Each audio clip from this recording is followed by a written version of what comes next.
All right, people, we back. Victory and Vices podcast. Me, Rory Spooner, Rhys Henley. No James Veck. He will be back soon, though. He's got scheduling conflicts. But you got us, and we got all the news and views. So, again, big shout out to everybody subscribed to us over the past few days. We've had a flood of new subscribers, and the views, they keep on coming in as well. So, big shout out to everybody that's supporting the channel. Me and Rhys got you tonight, though, and we're going to go over the latest news. Some big news that came out this afternoon, which we'll go over in a minute with Paul Pogba. But we're going to start with the big game of the weekend, which is the North London derby. Now, as I was explaining to Rhys before we came on, I am very much an AFTV fan. Troops give us a shout out before in the comments, so shout out to him. And AFTV is, they're starting to lean towards an Arteta out type of vibe almost. Depending on what happens next, maybe with the Burnley game. But just going off, obviously, what you've seen, Rhys, how would you sum up Arteta's sort of tenure at Arsenal thus far? Yeah, I mean, there's a simple way of looking at it, and that's from a statistical standpoint. I mean, sometimes in football, the bottom line is, you know, where are you in the table, how many goals you're scoring, and things like that. Because and that generally applies to teams that win the league or teams that end up in the relegation zone. I don't think that necessarily applies to Arsenal. I think it is possible to make a mistake when looking at it from a statistical standpoint, because with Arteta, I think he is a decent manager. My mindset on him hasn't changed. I think he did inherit an incredibly poor squad. I think the situation with Ozil, I mean, if I'm being critical, I would say maybe he could have dealt with that a little better. I mean, we don't exactly know exactly what's going on there, but I mean, to have your top earner sitting, not even on the bench, ineligible to play, I think from a club point of view, from a manager point of view, it doesn't matter which way you look at it, it's a shambles. Mm-hmm. That being said, he like I mentioned, he did inherit a poor squad, and Arsenal aren't in the business of throwing money around. I think the only real player that Arteta's actually had the chance to sign, to the best of my knowledge, is Thomas Partey, who has been injured up until the North London derby. And if we take the North London derby as an isolated game, I think Tottenham, they did a bit of a job on Arsenal. I think they had one or two real chances and punished Arsenal. But really, Arsenal, you know, they didn't get battered. So I don't know if you can necessarily say that's a sackable offence. So with Arteta, for me, I wouldn't get rid of him. I think the main concern I would have if I had a friend who was an Arsenal fan, I don't associate with them. If I had a friend who was an Arsenal fan, and they were saying to me they want Mikel Arteta out, I'd say, look, let's get a Liverpool fan in the room. And I'd turn to them and I'd ask them, look, there was a time where Rafa Benitez won you Champions Leagues and he got you close, top 4, top 3, probably never got that title run. But in the end, you wanted him out. And lots of Liverpool fans wanted him out. Despite loving him, they said, look, it's time for change. And he left. And they went through a phase where I think they had Kenny Dalglish, Roy Hodgson, some other managers. It didn't work for a long time. Perhaps that's what's happening after Wenger left. But when Arteta's been brought in, he's been brought in to build. He's been brought in to say, look, this is not a one-year project. I'm not going to get you top 4. Forget about it. We're not good enough as a team. I think he's brought in Willian and Partey, and one of those is a free transfer. This is a 3-4 year project. If Arsenal can get, and should get, let's be honest, top 7 this year, probably a good end result. Because whilst Arsenal fans will hate to hear it, clubs like Leicester, they're above them on merit. They're above them as a starting point. They're not going to be better than Leicester out of the blocks, sort of thing. They need to build before they can get up to the level that clubs like Leicester or Tottenham are at, and that's a harsh reality for Arsenal fans. And I could understand why they would want to shield themselves from it. But sometimes you've got to face the music. They're not as good as those teams. They have a fragile defence. They don't necessarily have a solid core. And when Aubameyang hasn't been firing, which he hasn't, they really don't have a lot up top. So it's tough. I wouldn't get rid of Arteta, though. Yeah, I'm with you. Interesting, right? If we break it down into segments, you have point A, which is the back end of last season, and they won the FA Cup. They looked superb passing, terrific out of the back. David Luiz looked, revitalised. Aubameyang couldn't stop scoring. And then we got point B, which is now where they're sort of getting their asses handed to them. They look blunt. They look disinterested. So what we've got to establish is this area here, where what has happened, because it's the same squad with a couple of improvements, because part A is an improvement on what was there. Gabriel is an improvement on what was there. And Willian, whilst, he is debatable, he adds another body there. So they have a better squad this season than they did last season. So why all of a sudden has there been such a downturn in form? The one thing that has happened, and you alluded to it just now, Rhys, that Arteta has handled, maybe, I don't want to say badly because I don't know the ins and outs of it, is the Mesut Ozil situation. Now, Mesut Ozil is not in any Arsenal playing squads. I think his contract's out in 6 months, so he'll probably be gone. But what Arteta did was play with fire, because Mesut Ozil, okay, you don't want him in your playing squad, fair enough. You then have to sell him. You can't keep him lingering around, because Mesut Ozil is very good friends with the large majority of that Arsenal squad. And I think that Arsenal squad, before Rhys on this podcast, we talked about Aubameyang, and we said, he's a good egg, and he's really leading from the front. And at the end of last season, he was. All these Arsenal players have sided with Mesut Ozil, and they've downed tools. I'm convinced of it, because it's the same squad as last year, and watching them play, they've got no chemistry, they look disinterested, they're not running the extra yard, they're not making the extra tackle, and I gotta question some of those guys' professionalism, because they've sided with their friend instead of their manager, and to me it looks like they've down tools. I disagree. It's one possible explanation. I don't buy the fact that one of the best goal scorers in Europe, in a Pierre-Emerick Aubameyang, has almost intentionally not scored for 10 games because he can't play Fortnite with his friend. You know what I mean? I don't buy it.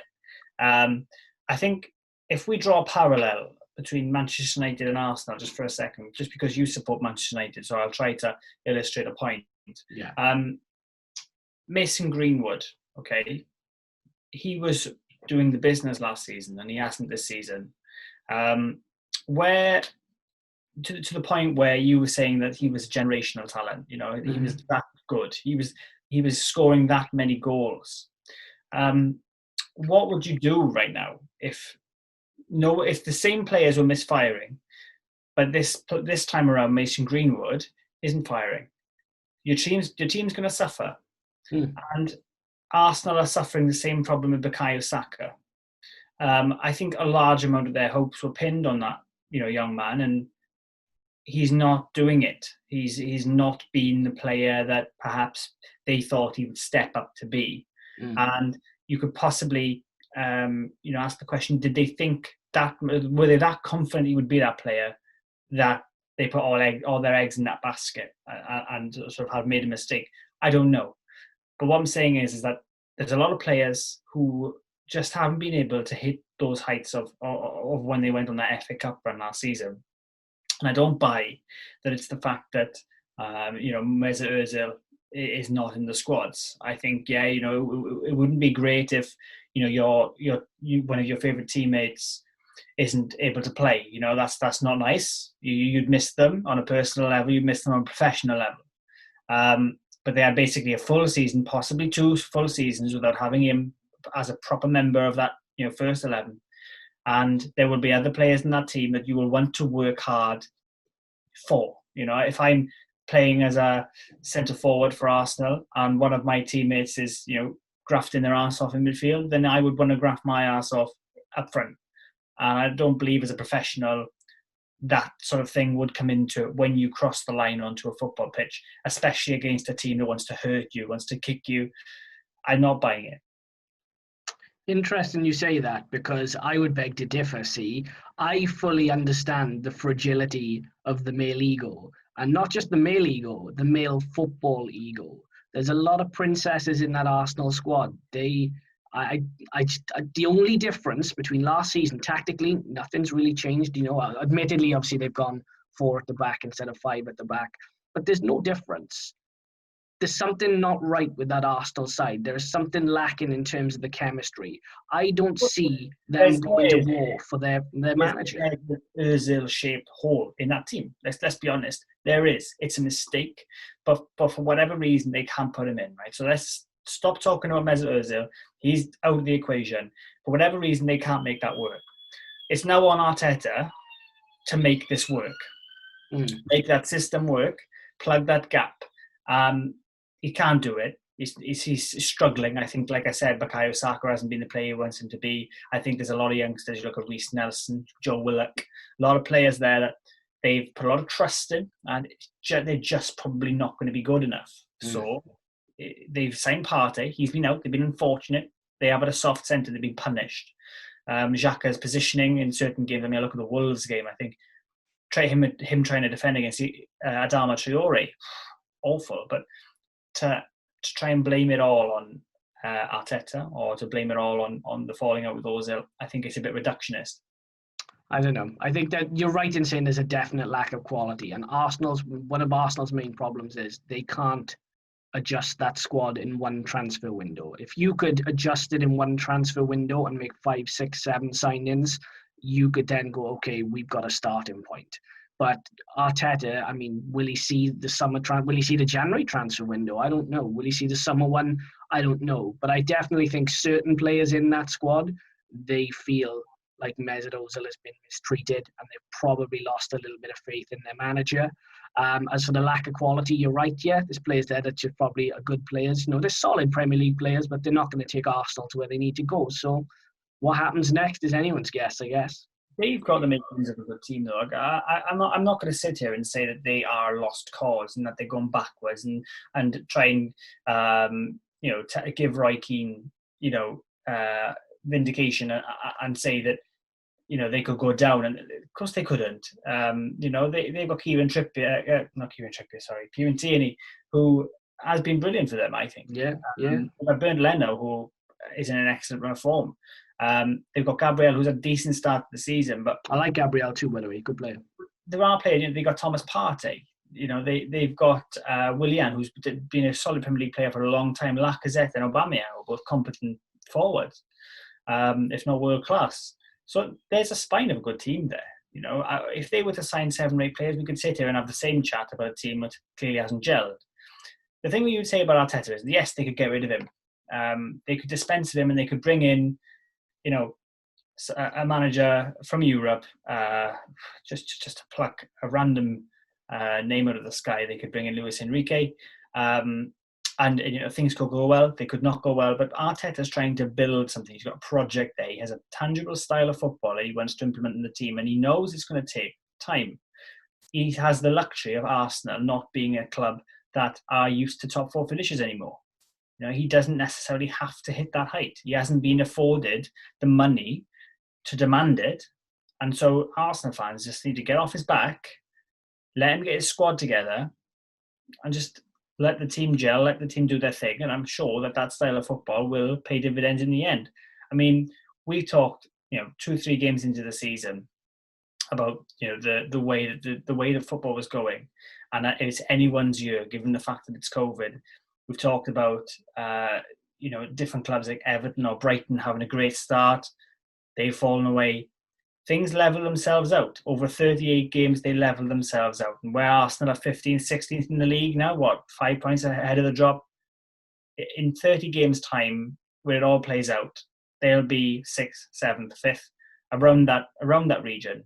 And if they aren't, then yes, it might be worth a conversation. Look, is this working?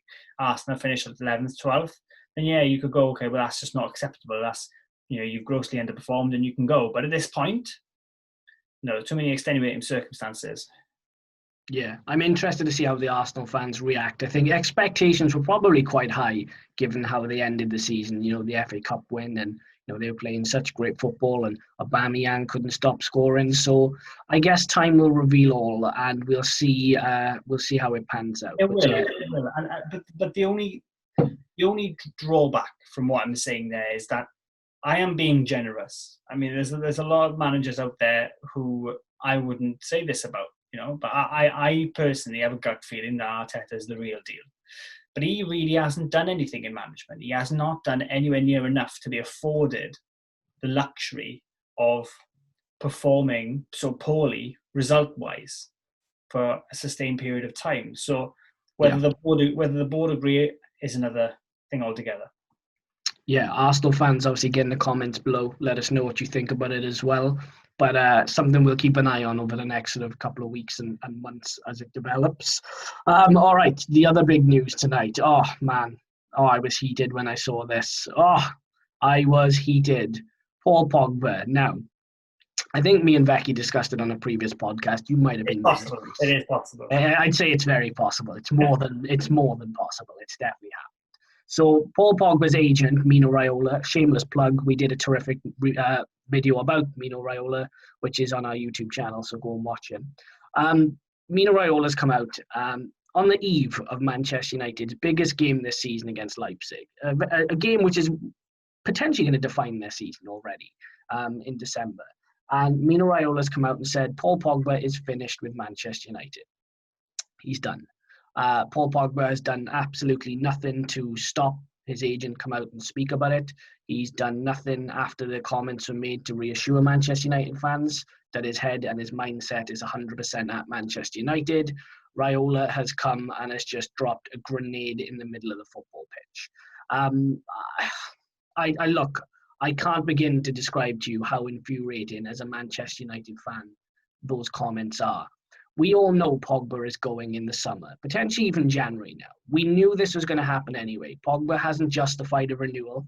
Manchester United aren't going to give him the money he wants. He clearly wants a new challenge somewhere else, which is perfectly okay. That's fine. But there's a ways and means of doing things. You can do things with a bit of class and a bit of respect. If they had come out and said this in the January window or at the start of the January window, I'd be like, it's not ideal, but fair enough, it is a transfer window. I cannot grasp why Mino Raiola has done what he's done. I can't. And I firmly understand now why Pep Guardiola will not sign a Mino Raiola player, because the baggage that comes with it is completely unnecessary. There's no need for this to have happened. I just wanted your take on it, Rhys, and obviously Pogba's future and the Raiola comments. What did you think of them upon hearing them? Do you think that would happen to a player managed by Alex Ferguson? Well, Raiola tried it with Ferguson, and Ferguson said, nope, Pogba's done, he's gone. So it wouldn't happen, no. But Raiola's done it across different clubs. He's tried it with Guardiola, he's tried it with Ferguson. The point I'm trying to make is sometimes you can look at an agent, you can look at a player, and one thing we have to separate is the agent and the player. They are separate people. They're obviously representing the same thing, but they are separate. They're separate people. And Pogba's performances in a Manchester United shirt, because it is easy to pair the two. Paul Pogba has employed Mino Raiola to maximise his income. The guy got him a move to Juventus where he thrived, got into the France side and became a World Cup winner. Okay, and obviously got him the big move back to United, which is where he wanted to go, under a world-class manager, Jose Mourinho. Okay, and things have happened since then that I just, as an outsider looking in, a United fan would disagree with my opinion on Paul Pogba. I still regard him as one of the best midfielders in the world. I think you see that on just this weekend, where he scored a 30-yard thunderbolt. But the way he did it, the way he caresses the ball, effortless. And I think and that's been the problem with him, is that a lot of the things he's been doing is without effort. But Man United fans really need to understand the player that they signed back in, I think, 2016, 2017. Yeah. They need to understand that the player that they signed then is not the type of player that they've been using. They line up essentially in a 4-2-3-1. Okay. Maybe Pogba's not your out-and-out defensive midfielder. Perhaps he's been asked to be more of a deep-lying playmaker. But he's a luxury player. And you're a side that needs to graft out wins. you can only afford 1-2 players in a side as luxury players, and Pogba is only a 5 or 6 out of 10 effort every game. However, he is that player that's going to get you results. And despite the fact that he only puts 5 or 6 effort in, he is able to pop up in the right areas. And Man United signed Bruno Fernandes.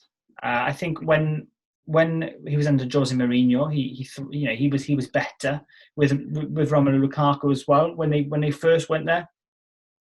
But I think when Mourinho left and then he was asked to play in the defensive midfield role, he's uncomfortable. He's been asked to do too much. I see him so many times this season pick up the ball on the edge of his own box, and instinctively he wants to do a step over, or he wants to do a turn, and he loses the ball, and then the ball gets passed around, and it ends up with a chance for the opposition team. You have a Ferrari, and you are driving it like a Fiat, and then Man United fans are surprised when the guy's agent comes out and says the guy doesn't want to be there, which he has done over and over for the last 2 years. It is not about money. He wants to leave, and for whatever reason, he hasn't left. But this is what Mino Raiola does. You know what you're doing when you get into bed with Mino Raiola. He is a part of that player. You know what you're doing, and let's be honest, he wouldn't be doing that if he was happy. And that happiness comes from being played in where you want to be played for a team that's doing the right things in an attacking sense.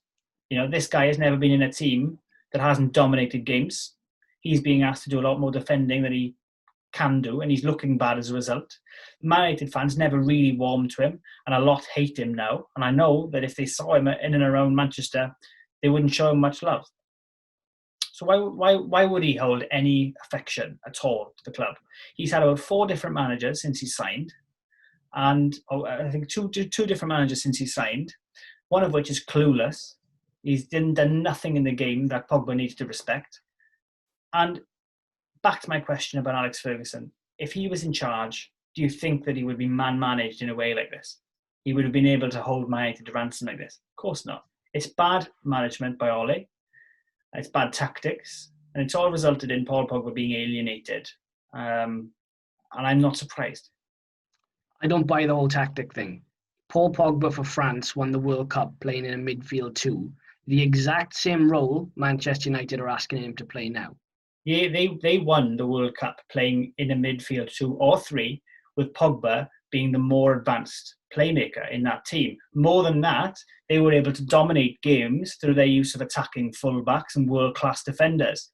They didn't need their midfielders to be quite so deep, defending a backline that was poor. And so because France were dominating games, Pogba would be able to float in the hole, which means the defenders are more occupied by the front 3 or 4 of France, marking them so tightly that he can float into areas without the ball, ping long passes, ping reverse passes, delicate little chips over the back line, or just a long shot. And he's able to do that. That's his game. Don't buy it. Don't buy it at all. Paul Pogba. That's what you bought, and that's the problem as a Man United fan. The arrogance to think that I come to Manchester United and he needs to be world class, and it doesn't matter because we're Manchester United. You're Manchester United. You're a big club, but the team is terrible. The back line is bad. Right, the back line is bad and means that you have to play a counter-attacking style of play to counteract that. Pogba's not a counter-attacking player, so what do you want from him? What I'd want off any world-class player is adaptability. It might not be going your way, and you may need to tactically adjust your game, but I'd fully expect you to do that. And that's fair enough. Maybe you want a player who is a bit of an all-rounder. That's not Pogba.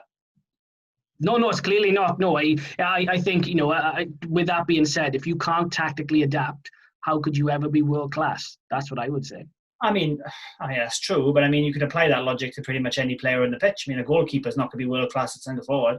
A centre-half isn't going to be world-class necessarily at centre-defensive midfield. Oh, no, but I'm on about a midfield player now. Can you play in a midfield 2? Can you play in a 3? Can you hold your shape? Okay. Jamie Carragher made an interesting point when he talked about Pogba, and he said there was one game, Paul Pogba, it might have been a game against Man City, where Pogba he emptied the midfield. He was on the left touchline. Where's your discipline? What tactics are you following there? Because realistically, Do you know what I mean? Like, I don't buy this whole thing that Paul Pogba is this world-class player that, you know, could get in any side. The issue he has now, Rhys, is if he goes to Madrid, he's the first part of a rebuild. Bear in mind, that Madrid side are in transition. He can go there. Who's he going to pass the ball to? Hazard on the bench? Rodrigo? Asensio?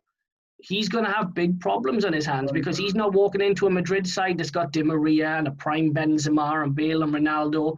They're going to lump all the pressure on him. Can he handle it? He would be walking into a Real Madrid side with a really strong core of defensive players, a side that he wouldn't need to defend.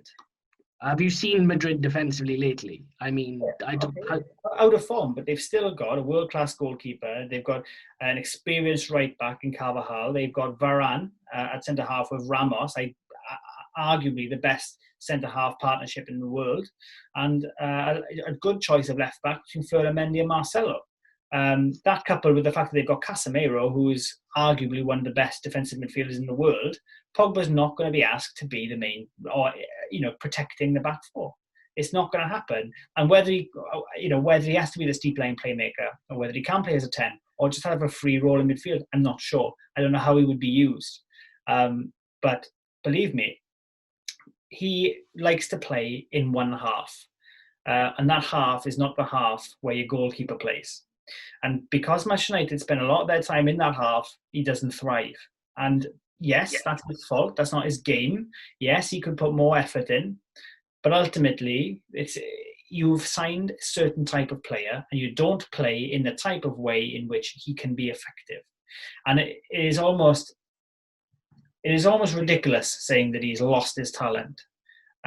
He's never going to be good again. The guy is world-class. The guy went from Manchester United duty, where he'd been terrible, admittedly, to World Cup duty for France, where he was instrumental in winning the World Cup, the greatest achievement in football, to going back to Manchester United and putting in the same performances. And I don't believe that is a coincidence. I wouldn't say he was instrumental. I'd say he played well. I'd say, bear in mind, like you said, that's a very strong French side. Like, there's a lot of moving parts in there. He did his bit. But, I mean, if you're talking instrumental, Mbappe was instrumental.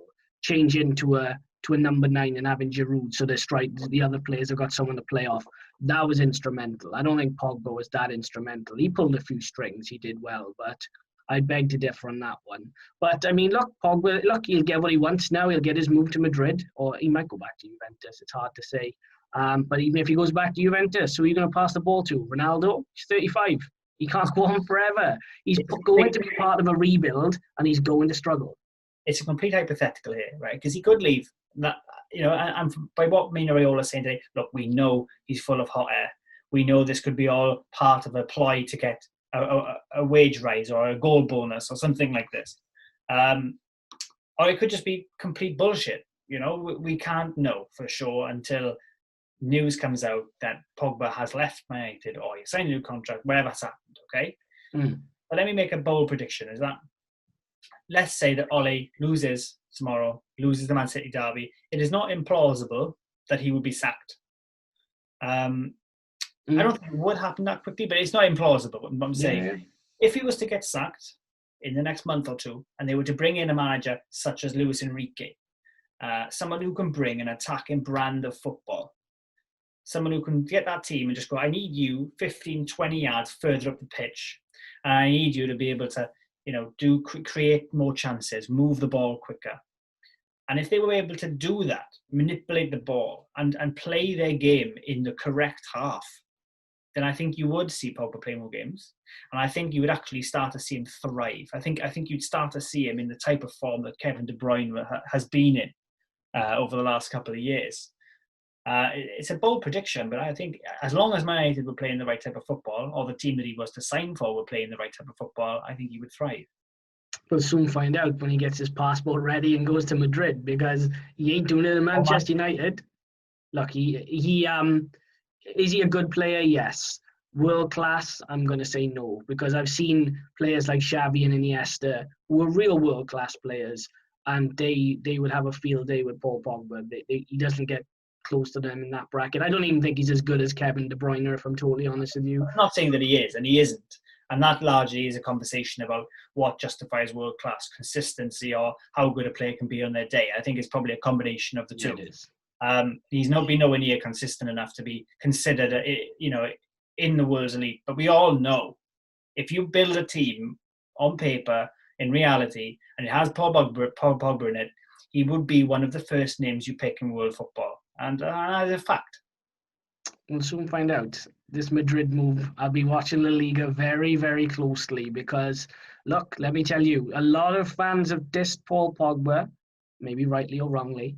But what Paul Pogba's going to find is if you think it's bad in Manchester, boy, Madrid ain't the place for you. Because if he puts in some of those performances that he's put in a Manchester United shirt, and all of a sudden the Pogba fanboys go, oh, well, he's not being played as a 10 and he's being asked to put a tackle in. Oh, no, he can't possibly do that.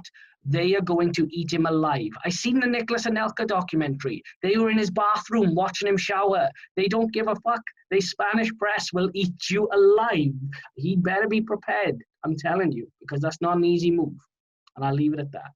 So, yeah, Pogba, that's it. We'll round it off there. Obviously, United fans, get in the comments and let us know. I am very interested to know your opinions on it. Going off Twitter, I probably know a lot of them anyway. But, yeah, smash the like button and let us know. Okay, cool. So, one thing we didn't touch upon, actually, when we spoke about Arsenal was the North London derby. And Rhys asked me a question earlier on that was quite interesting. And that was regarding Sonny. So, Son Heung Min. Is he now in the world-class bracket? Are we considering him world-class? So, Rhys, your take. I think the real question, I think he's in world-class form, we know that. But the real question is, where does he rank amongst the elite players in the world? I would say probably who are we defining as elite right now? Well, I mean, obviously there's a list, isn't there? I mean, Messi is elite.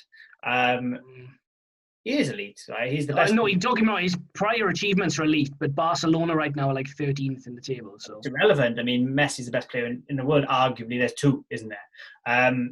But let's be honest, in that elite level of people who are in that position, you'd put sort of Mo Salah, you'd have Sadio Mane. We had the same conversation about Gnabry. He's probably up there. Earlier on this year.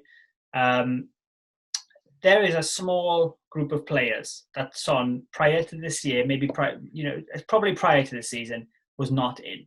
He was not in that bracket. I personally wouldn't have put Sterling in there, but a lot of people would have. Yeah. And I don't know where at what point you can start to say Son is as good as Mane, because that is the yardstick for Son. He plays in the same position. He has exactly the same play style. At what point can you say he's as explosive, he is as clinical, he's as lethal, he's as dangerous? I don't know. I'm running out of excuses to not put him in that bracket.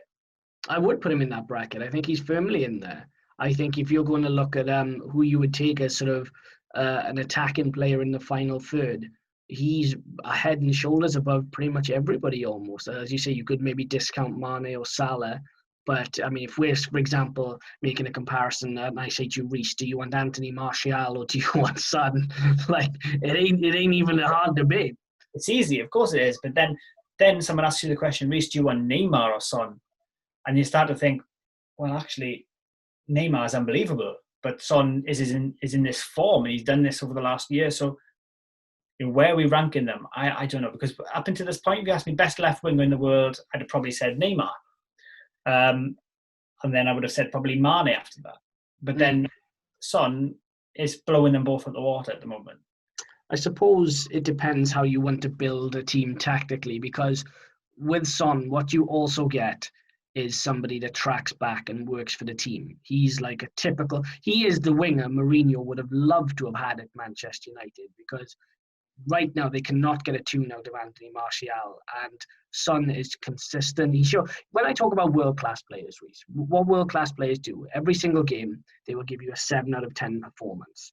Jose Mourinho put out an interview a while back where he talked about the struggles of getting the best out of players. And he said, what you'll find is players will motivate themselves for the bigger games, but then sometimes in the smaller games, it's harder to get them motivated. World-class players will give you the same performance whether they're playing the team that's in first or the team that's in 20th. That's what they do. They show up every week. And right now, he's showing up every week. We can't knock that. I mean, his goal against Arsenal was just ridiculous. It was phenomenal. Yeah, I mean, people like Jimmy Vardy, and I wouldn't necessarily put him in the world-class bracket myself. There might be those that disagree with me. And Son turns up every week, and there will be those that don't put him in that bracket. But I look at him and I just think he carries the team. You know, you can look at Harry Kane, and you can call Harry Kane whatever you want.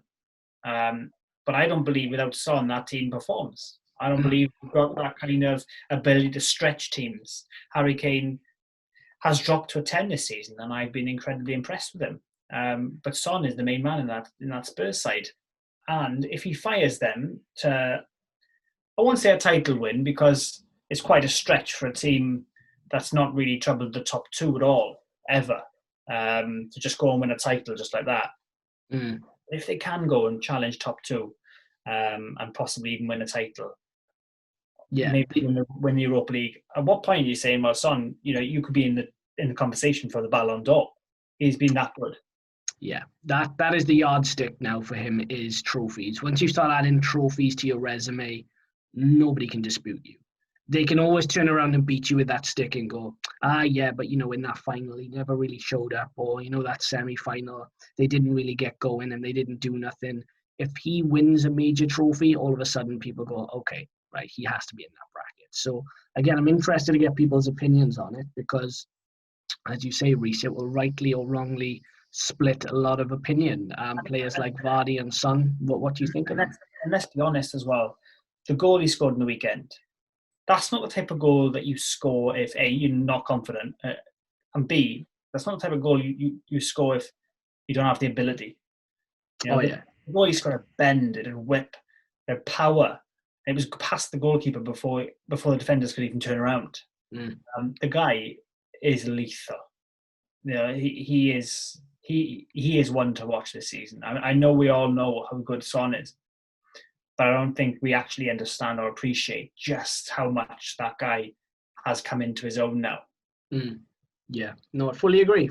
And like I said, it's not just you know, something that he does in the final third. He's not a luxury player that, you know, shows up in the final third and does nothing else. He really works for the team. So yeah, Spurs fans and I know football fans in general, get in the comments below, let us know your opinion on him and players that are like him as well. You know, if you get any comparisons you want to throw in there, do let us know. But yeah, going back to you know, football in general, we'll touch upon FPL very quickly, Rhys, whilst we're on the Premier League, because we've got some sort of international stuff to cover and some other sort of Champions League stuff. FPL now. What's happening with you then, Rhys? Talk to me. Why are you sliding down the league then, son? What's going on? We're squad in transition at the moment. I have had incredible bad luck with coronavirus and injuries and things like that. So, but the bleeding is stopping. I was able to make a double swap last week, and we're going to start climbing again. And we know that. The boys have really rallied around, and you know, we're digging deep. So this weekend, it's anyone's guess, really. I mean, there's a lot to go. I mean, we're filming this on Monday. There's a lot to be said about waiting to see what happens in the Champions League and Europa League before making changes. One thing that if you didn't do it last week, then you really need to have a think about doing it. Newcastle are in the process of an outbreak of coronavirus. And I say they're in the process of it because they had an outbreak last week. And for whatever reason, it's spread further now. And they have even more players catching it and staff catching it. And so their game is almost certainly going to be called off again. So if you've got any Newcastle players in your team, God forbid you've got 3, then you need to start thinking about either taking them out, playing a free hit, whatever you need to do. Yeah. Because I don't think it's going to be just this weekend that's called off. Later down the line, perhaps it's worth putting St. Maximin in if they're playing well when they have a double game week, which they probably will do because of these games that have been postponed. But that is one thing for the weekend to look out for. You need to see what's happening in the Champions League. Liverpool will be having the luxury of being able to rest some players, as will Man City. I think Chelsea may rest a few, but Man United won't be able to do that. So don't expect Rashford to be firing on all cylinders. I think you can probably rely on Bruno Fernandes. He's fairly consistent. But even he, Ole might choose to rest him for the first half, until they're losing, and then they bring him on and they'll win. Yeah. So I don't know. Just think about the Champions League this week. It's a crucial game week for a lot of clubs. Yeah, it is. Obviously, it's a double week coming up as well. So there's fixtures on Saturday, but then there are Premier League fixtures midweek next week as well. So if you are looking to maybe use the triple captain, it's not a double game week from the fantasy football perspective, though, I believe. Is it not? No, it's they'll have a separate game week, for the next week. And like I said, I think it's unlikely Newcastle's games will be on by then, so they're likely to miss 2 or 3 games. So it's one single game week this week. I've started to look at Southampton players now as a point avenue. They look consistent. I like their style of play under Hasenhüttl, and they're relatively cheap. I think we need to be thinking, as fantasy football managers, we need to be thinking Liverpool this weekend against Fulham. They look good for a captaincy. Southampton against Sheffield United at home, they look good. Man Utd turn up against Man City over the last 2 or 3 games. May not be the best candidate because of the Champions League, but I think they'll turn up again. But I think Liverpool for me, Salah, that's the captaincy. Yeah, it's a good show. I got completely mugged off with Jota this weekend, and Klopp mentioned him. So thank you, Jurgen, for that. That really mugged me off. As well as Ziyech getting injured too. Obviously he's a no-go now, so I would look to take him out. Again, going back to Southampton players, Walker Peters, very good shout. James Ward-Prowse, very good shout. Che Adams, very good shout. If you wanted to pop them in, most definitely do. Like we said, avoid Newcastle players. They're no good for nothing right now, unfortunately. Aston Villa players, I mean, you could maybe sneak a couple in depending on what's happening with them. I don't know if they're COVID. I don't think there's a COVID outbreak. They're a team in decline. Yeah, I think they started strongly, and they were always susceptible to a poor run of form, and I think it's happening to them now. Yeah, I again, speaking of poor run of form, Leicester have completely mugged me. I put in Schmeichel and I think it was Justin, and they have barely picked up any points whatsoever. So if you are looking for defenders, I would recommend Chelsea. Zuma got a goal again on the weekend. Chilwell is always liable to pop up with an assist. Mendy is very good value as a goalkeeper too. And from a striker standpoint, I mean, again, you can't really go wrong with Harry Kane right now. He's either going to get a goal or assist. They got Palace on the weekend. Zaha, again, is not a bad shout. Everything's going through him. So he looks like he's on good form with his goals the other week. So is there any other sort of suggestions you may have from a transfer standpoint, Rhys? Pulisic. The guy will just get into form. If you've got Ziyech, get him out. Get Pulisic in if you can. I think he's going to start bagging for Chelsea on a huge level. I think I would definitely. It's more about the moment players to look to take out. I've taken out Rodriguez. He's gone off the boil. He's not doing it. But then keep Calvert-Lewin, if you got the both. I would take Rodriguez out. Yeah, good shout. If you're looking for sort of maybe a cheeky 6-pointer at the back as well, a Gabriel, maybe a Holding, maybe a Tierney, Arsenal playing Burnley.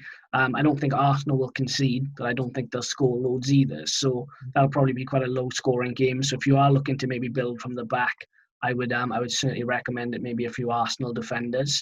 But yeah, that is FPL. Our league is going swimmingly. I am top of the shop in terms of the boys right now. I forget who is top. I think it was some Hispanic dude from America. So whoever you are, shout out to you. I don't know who you are. You've not got in touch with us after my repeated attempts for you to tweet us. You continually ignore me. So I'm not even going to mention your name now. But yeah, props to you. You're winning thus far. I am coming for that top spot though. And like Rhys said, the bleeding stopped. So he's not going to be far behind either. Ain't that right, Rhys? Certainly. It is indeed. So that's FPL. Now, going back to, I want to call it the UEFA. Is it the UEFA Conference League? Is that what you texted me earlier on? Yeah, right. I read through it and I don't understand a fucking word of it. It's like Chinese algebra. Enlighten me as to what this is. Chinese algebra, much more difficult than algebra as well. I can attest to that. With the this one. What is it about it you don't understand? Everything. Right, I don't understand why it's come about. I don't understand how it works. I don't understand anything. The what and the why are completely different questions, and I have theories on one, and I have answers on the other. I'll take both. With regards to the what, I mean, for people who don't know what this is, I think it's very exciting. In the same way as a Welsh fan thinks that expanding the Nations League or what have you is exciting because they got more chance to do things on an international stage. It's sort of no different this on a club level. So if you try and cast your mind back to a time before the UEFA Cup, you had the European Cup, and over time the UEFA Cup was brought in. Now the Europa League, in order to allow clubs that perhaps weren't on that elite footing to be able to play European competition, expand globally, expand their fan base, things like that. And so it was set up, and I think, there are clubs out there like Manchester United, Chelsea, who perhaps don't take that competition seriously. But for clubs such as Sevilla or Leicester, Wolves, these club competitions are brilliant to partake in. The fans love them, and it's serious. The Conference League has been set up essentially as a third tier of European competition, whereby, and we can draw parallels pretty much from everything, from the Champions League to the Europa League. We can draw a parallel from the Europa League to the Conference League. This is actually going to start next year.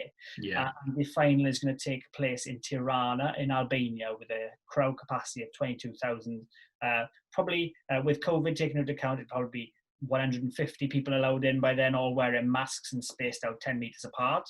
But it's going to be a small stadium, Tirana, Albania. It's going to follow a similar format to the Europa League. I know there's more teams involved in the Europa League. And it'll essentially be that third tier level of club that gets into it. And I think that's really exciting.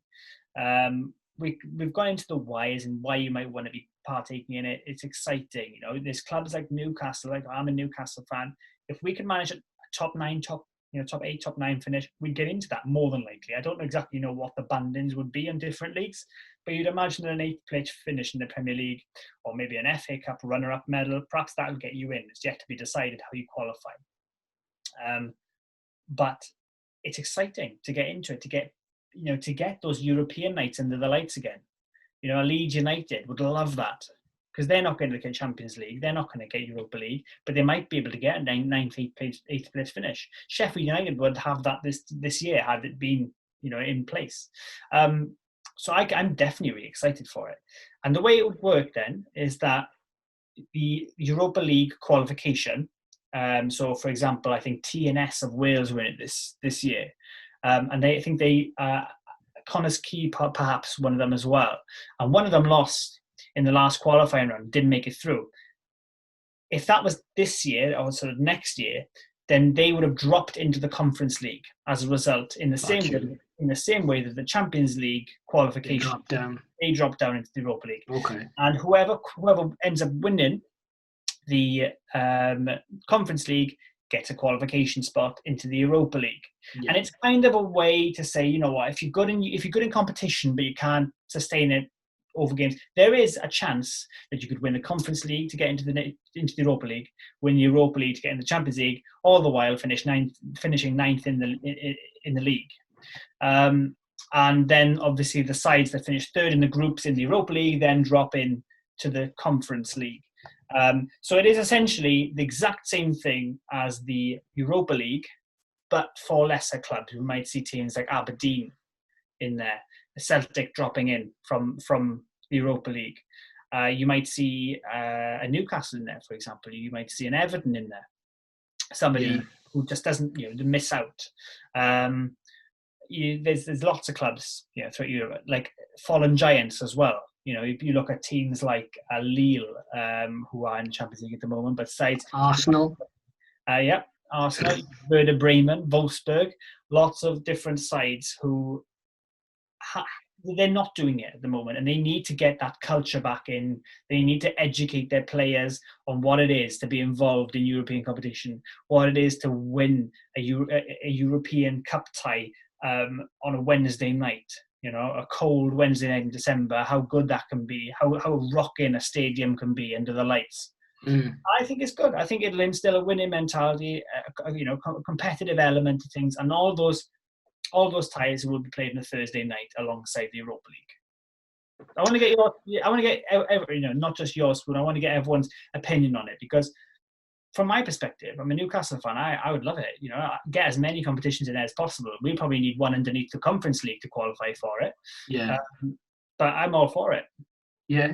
I mean, look, great for Arsenal fans, because that's about the only way they're going to get any European nights or decent European nights. I mean, they could maybe make the name a little sexier.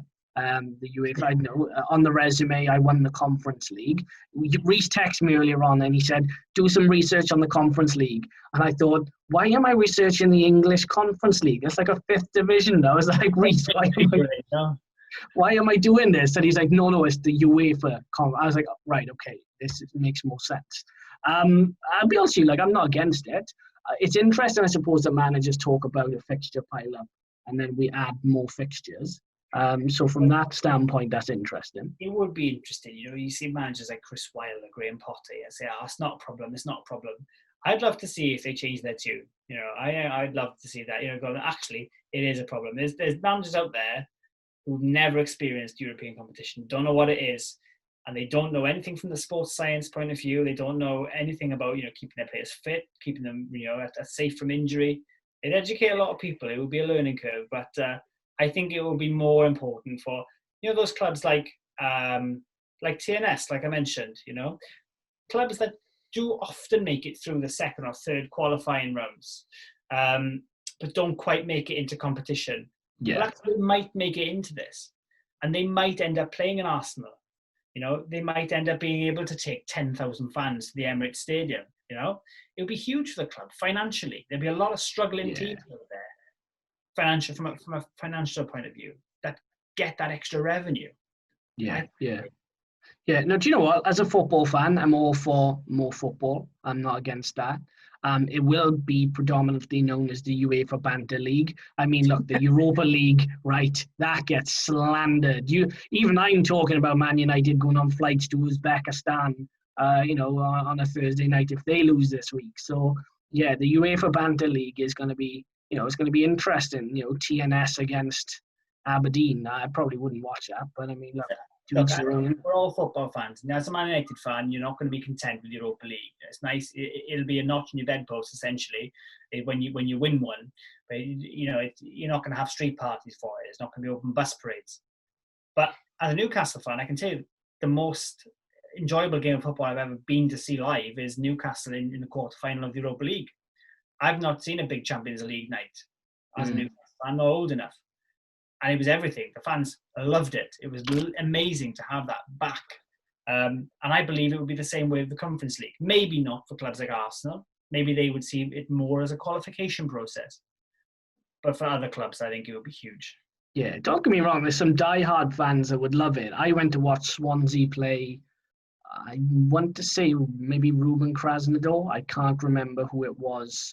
Way back during the Swansea glory days of the Europa League. And I remember sitting down behind the goal, and there was literally there was literally right like 4 Russian fans. That was it. There was and they had made their way from the depths of Russia to come to Swansea.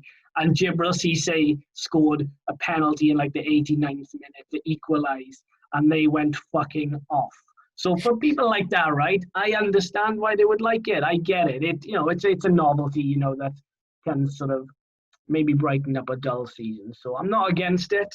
Like I said, it'll be interesting to see how the fixture pile up, how that goes. But I mean, I'm not against it. But to everybody else, obviously Rhys has explained it very well.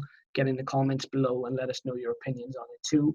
And going back to tournament football, the World Cup groups are out. So let's have a quick chat about them before we go. So the Welsh group, I was just having a quick look at it now, which again was very much stag do central, might I add. If you're looking for a few trips away, Belgium, Czech Republic, Belarus, and Estonia. It's not a bad little. I mean, I'm sick of seeing Belgium. I won't lie. I've had enough of them already. But I mean, the rest. I mean, don't see why Wales can't do them over. There are some good sides there. I mean, look, I was listening to TalkSport earlier on, and they were saying how it was a foregone conclusion that Wales were going to be aiming for the playoffs. Look, Belgium are number one in the world, but let's be honest, they're past their golden generation. They're beatable. England have shown that. If England can beat them, and they can't beat Iceland, or they can't beat Denmark, you have to level teams like that. And if Wales want to get into a top tier tournament like the World Cup, then they've got to be. They can't be relying on falling into a Croatia's group or Denmark's group. Yeah, Belgium are one of the more reasonable ties there, despite being number one in the world, and they haven't beaten us in 3 attempts. And then you look at Czech Republic, Belarus, and Estonia, and you have to look at them as games that you want to win, at least home for Czech Republic, but you'd hope both home and away. And one thing that's interesting here is for Wales, it is shit or bust. They don't need to worry about finishing 3rd or 4th. They've got a playoff because they won their nations group, their nations league. That's a whole other complication that I can't grasp. I can't get my head around that one. I love stats and figures. The boys will tell you. But with them winning the Nations League group means they've guaranteed a playoff spot. So they can just go and they can enjoy it, and they can just say, look, it doesn't matter whether we finish 2nd, 3rd, 4th or 5th. Let's just go and beat Belgium. And if we get Belgium, let's build from that point. There's some interesting groups out there. Scotland, they're probably unlikely to get a better chance at qualifying for a World Cup. They're in a group with Denmark, Austria, Israel, Faroe Islands, and Moldova. And there's not one game in there that isn't winnable for Scotland. And with the optimism behind them from qualifying for the Euros, with what you would probably call a golden generation, given some of the players they've had over the years, they've got a good chance. I mean, there's teams like France, which are definitely going to qualify, given their group. Ukraine, Finland, Bosnia, and Kazakhstan. And then you've got people like, the other home nations, perhaps not so lucky. Republic of Ireland are in a group with Portugal and Serbia, and Azerbaijan, which isn't easy. And then you've got Northern Ireland, which again, a hard group being drawn in with Italy, Switzerland, and Bulgaria. England, obviously, favourites in their group, but they've still got Poland with Lewandowski, as well as Hungary, Albania, Andorra, and San Marino. See, Albania, Andorra, and San Marino are just skiing holidays, as far as I'm concerned. They're not even real opponents. Like, with all due respect, I don't want to get any trouble with the Albanians because they're the last people you want trouble with. But I'm just saying that England should walk that group. I mean, they usually walk their groups anyway. They should. On paper, they should. But let's be honest. That England defence is poor. It's extremely poor. And they're going to be going up against, home and away, Robert Lewandowski. Lewandowski, Lewandowski. So it's not a foregone conclusion. It's going to be an interesting qualification process for a lot of nations. Yeah, it says the qualifiers will take place between March and November 2021. So, look, international qualifiers don't really do it for me. It doesn't, turn me on that much. But I'm assuming I'll tune in if I'm still on lockdown. I've got nothing else to do anyway. So, yeah, interesting group. So again, obviously, everybody get in the comments below and let us know your take on them and your favourites for the group and who you think's going to do the what, where, when, and why. But that's pretty much us wrapped up for this pod. Rhys, was there any other bits you wanted to go over? No, all good for me. All good from you? Cool. All right, so you can see the ats below. Get at me and Rhys on Twitter, IG, all that. You know where we are if you want to talk football with us or life in general. We're always happy to talk. Like and subscribe, do all that good jazz, and we will be back very shortly with another podcast. We'll see you then, people. Take care. Ciao.